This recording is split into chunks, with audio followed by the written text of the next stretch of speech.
Sina hata cha kuongea kuhusu Simba. Wacha nitoka nyumbani kapumzike.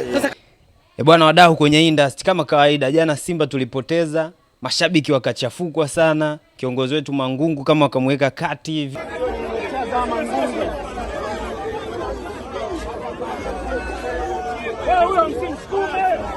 Mimi ile swala kiukweli binafsi yangu kama shabiki wa Simba sijalifurahia. Kama unakumbuka kuna clip ambayo game ambao sisi tulidraw na Mtibwa Sugar, Ahmed Ali alisema, ndugu zangu mashabiki wa Simba Sports Club, anayetaka aje, mwenye moyo mgumu aje, mwenye moyo dhaifu anaweza akapumzika nyumbani. Alikuwa anamaanisha ile kauli. Mimi sijui kama watu walizingatia mashabiki. Sasa wewe kama umejiona una moyo wako mdhaifu, kwa nini ulienda jana kucheki mpira mpaka mavurugu yale yote? Alafu sasa sema mimi nimependa mzee, kuna muda ni alisogea afa akasema nani anataka kupigana na mimi? Nani aje? Akapita hivi, watu wakawa wanakimbia. Kiongozi wao hajabidi sana ule. Nani anataka kupigana na mimi? Mangungu huyo. Watu wanakimbia tu hivi.